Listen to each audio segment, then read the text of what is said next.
Like that. I like that mindset, Henry, to be wrong more than you're right. So that helps you embrace the loss, but then also try and keep losses smaller, of course, than your winners. So I like that mindset going in the prop game, where you embrace the loss, make sure it's minimal, very small, where it doesn't hurt your account. But when you have the winner, make sure you try and have that winner much larger. What do you think? Yeah, I think it's the only way forward, right? As I can see from our internal data, from thousands and thousands and thousands of traders, I can tell you one thing, guys. Most of the people are letting the losers run and cutting their winners, and usually it should be the other way around, right? And yeah, that's actually it right there. I just wanted to quickly note where the opinion doesn't matter, whether it's from, even think about it, whether it's from Goldman, but they have a paid opinion, so they do it because they have a paid opinion, or whether it all comes from ourselves as retail traders. You're posting online, you're sharing with friends. Keep that to yourself.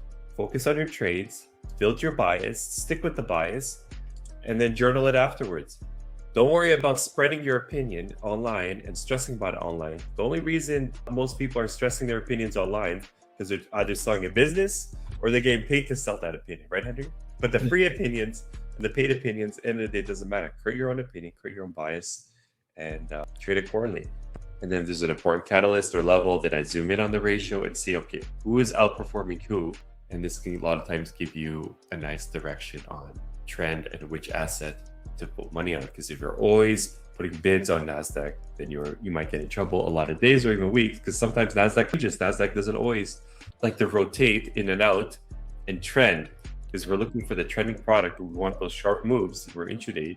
And sometimes we think, okay, I saw that same setup last week or last month.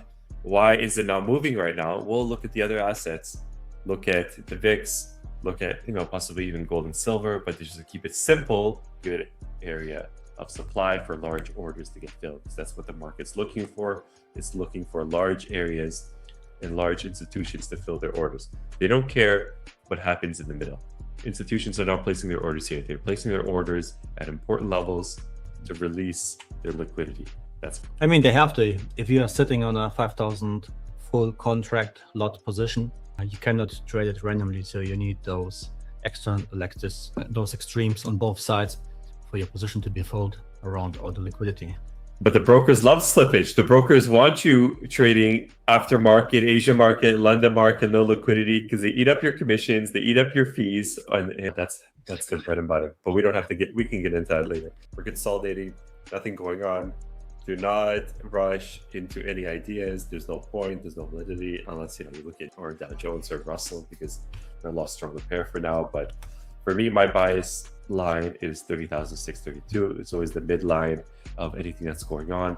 But since we have nothing going on, no major impulse, then it would have to line up with the New York open of yesterday.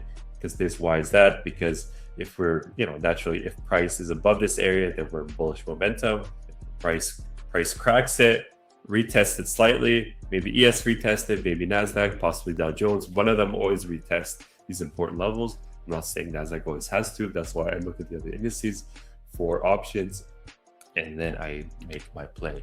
Whether it comes a half an hour after open, whether it comes 2 hours, 3 hours, I just set one risk limit and let my trade play out. So any questions, you guys let us know. If you're trading with Purdia, with other prop firms,